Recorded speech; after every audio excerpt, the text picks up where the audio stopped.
Namanya Dwi Arifta Puji, berusia 43 tahun. Ia tinggal di kota Probolinggo sejak tahun 2015 mengikuti tugas dinas suaminya. Hidup di kota yang dikenal dengan sebutan Kota Mangga dan Anggur ini mengantar Dwi Arifta menjadi seorang pengusaha olahan makanan. Namun bukan mangga atau anggur, Dwi Arifta justru membuat olahan kue dengan bahan dasar singkong. Ceritanya, setiap ada temannya yang berkunjung ke Probolinggo, ibu dari 3 anak itu kebingungan oleh-oleh untuk diberikan. Maka ia terpaksa hanya memberikan keripik-keripikan, terutama keripik singkong, termasuk tape singkong. Padahal tape singkong kebanyakan dari Situbondo dan Bondowoso yang terjual di Probolinggo. Dwi ingin memberikan variasi baru sebagai oleh-oleh khas Probolinggo.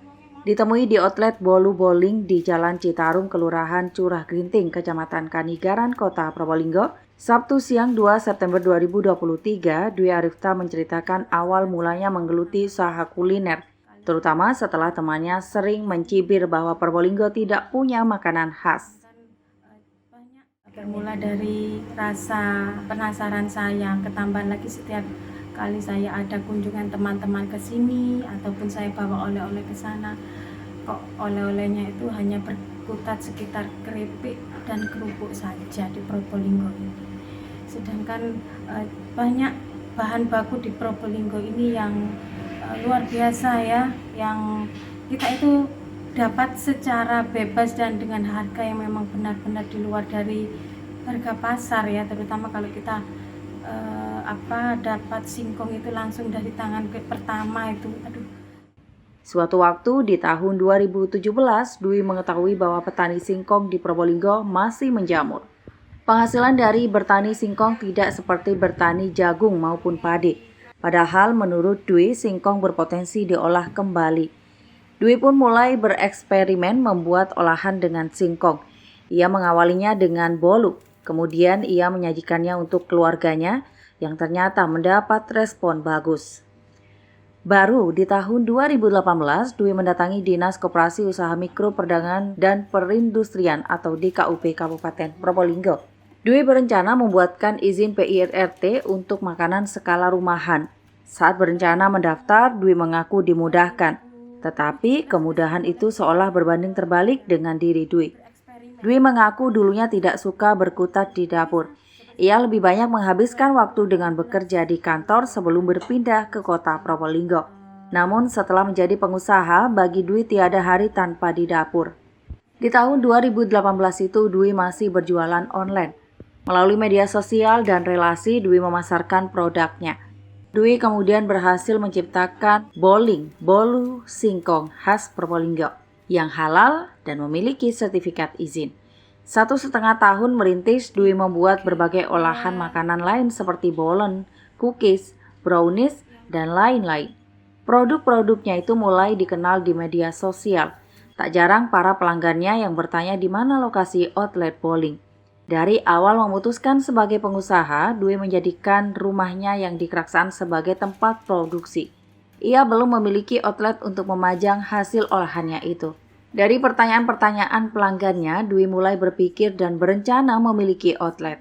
Lalu berdirilah outlet Omah Bowling di Jalan Citarum, Gang Menang.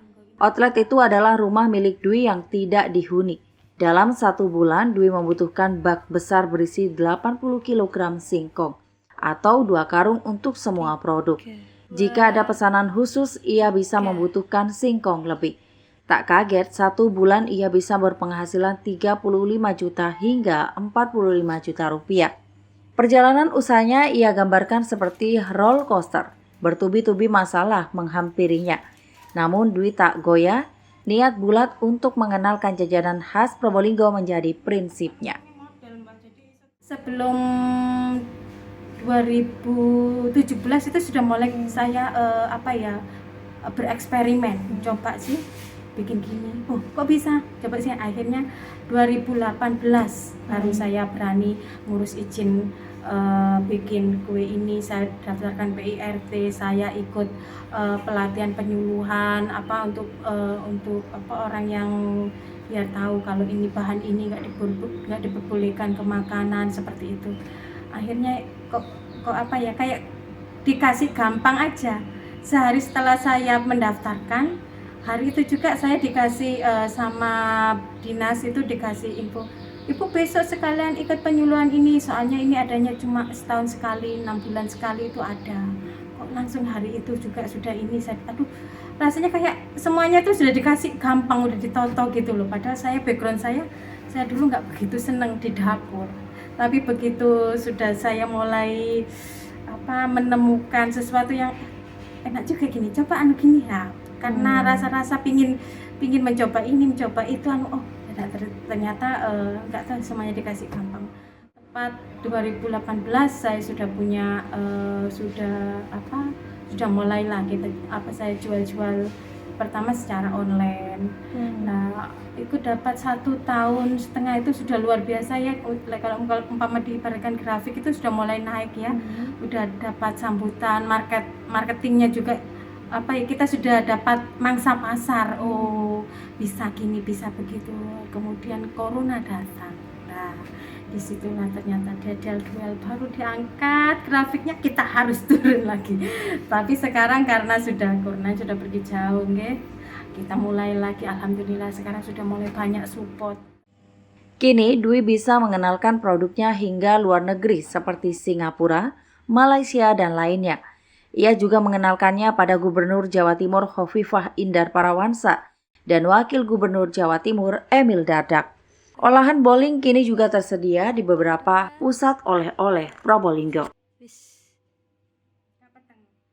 Mungkin ada tips bukan ini dari online, terus dihantam pandemi, lalu mencoba ke permanen. Mungkin ada tipsnya Ibu untuk para usaha. Ya, satu kuncinya, jangan patah semangat. Karena apapun itu, kalau kita ya meskipun kondisi waktu itu morat-marit seperti itu ya, tapi kalau kita masih semangat, kita percaya ke depan pasti ada sesuatu yang lebih baik. Kita kayak semacam berdamai dengan kondisi waktu itu ya. Tapi tetap kita nggak boleh patah semangat ya waktu itu, yang namanya kita pengusaha. Jadi kita harus berusaha bagaimana supaya produk kita supaya survive, bahkan bagaimana dengan kondisi seperti itu piye perjuangannya kita itu supaya produk-produk kita itu tambah ke atas tembus. Seperti itu, seperti yang dialami bowling juga. Begitu kita kondisi sudah mulai enak, kita ikut acara misi dagang di dalam negeri maupun di luar negeri.